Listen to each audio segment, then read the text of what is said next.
Vishnu sir ಸಮಾಧಿ ಒಟ್ಟಿಗೆ ಏನು ನಡೀತೋ ನಡಿಬಾರ್ದಿತ್ತು ಅನ್ನೋದಕ್ಕಿಂತ ಹೆಚ್ಚಾಗಿ ಒಂದೊಂದು ಅರ್ಥ ಭಾಳ ಚೆನ್ನಾಗಿ ಮಾಡ್ಕೋಬೋದು ಇಲ್ಲಿ.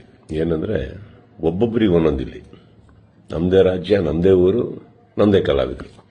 ಸೊ ಹೀಗಿರಬೇಕಾದ್ರೆ ನಾನೆಲ್ಲ ಅಭಿಮಾನಿಗಳಲ್ಲಿ ಕೇಳ್ಕೊಳ್ಳೋದು ಒಂದೇನೆ, ಇನ್ನು ನಾವು ಓಡಾಡಿದ್ದಾಯ್ತು, ನೀವುಗಳು ಓಡಾಡಿದ್ದಾಯ್ತು, ಎಲ್ಲರಲ್ಲೂ ಮನವಿ ಮಾಡ್ಕೊಂಡಿದ್ದಾಯ್ತು, ದಯವಿಟ್ಟು ಇದನ್ನು ಮಾಡಿಕೊಡಿ, ಸ್ವಲ್ಪ ನೋಡಿ. ಯಾಕಂದ್ರೆ ಒಂದು ಅಳಿಲ್ ಶಕ್ತಿ ಬೇಕಾಗಿತ್ತು ಇದನ್ನು, ಈ ಸಮಾಧಿನ ಉಳಿಸ್ಕೊಳ್ಳೋದಕ್ಕೆ. ಯಾರಿಗೆ ಅಧಿಕಾರದಲ್ಲಿದ್ದು ಯಾರಿಗೆ ಆ ಶಕ್ತಿ ಇತ್ತು ಅವ್ರ ಬಗ್ಗೆ ಹೇಳ್ತಾ ಇದ್ದೀನಿ. ಸೊ ಅದು ಮಾಡಲಿಲ್ಲ ಅಂದಾಗ ಇನ್ನು ಅವ್ರನ್ನೆಲ್ಲ ವಿಷ್ಣು ಸರ್ನ ನಾವು ನೋಡಿ ಬೆಳ್ಕೊಂಡು ಬಂದಮೇಲೆ ಒಂದಂತೂ ನಾವು ಕಲೀಲೇಬೇಕಾಗಿರೋದು, ಇನ್ನು ಭಿಕ್ಷೆ ಮಾಡೋ ಅವಶ್ಯಕತೆ ಇಲ್ಲ, ಕೇಳ್ಕೊಳ್ಳೋ ಅವಶ್ಯಕತೆ ಇಲ್ಲ, ಕೇಳೋ ಅವಶ್ಯಕತೆನೇ ಇಲ್ಲ, ಮುಗಿದೋಯ್ತಲ್ಲ.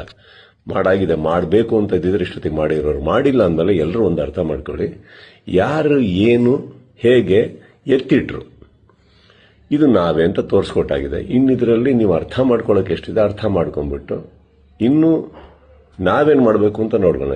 ಈಗ ಮೊನ್ನೆ ನಾವು ವೀರಕಪುತ್ರ ಶ್ರೀನಿವಾಸ ಅವ್ರ ಥರನೂ ಮಾತಾಡ್ತಾ ಇದ್ದೆ. ಅವರು ಒಂದಿಷ್ಟು ಯೋಜನೆಗಳು ಹಾಕೊಂಡಿದ್ದಾರೆ, ಆದಷ್ಟು ದೊಡ್ಡ ಒಂದು ಪ್ರತಿಮೆ ಕಟ್ಟಬೇಕು ಅಂತ ಇದ್ದಾರೆ.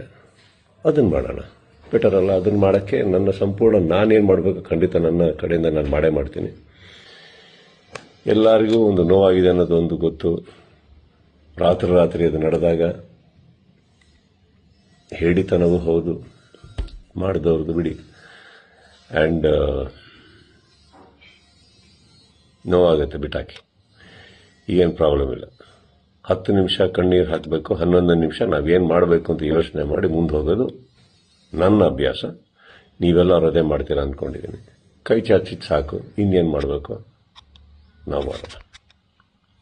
ಜೈ ವಿಷ್ಣು ಸರ್.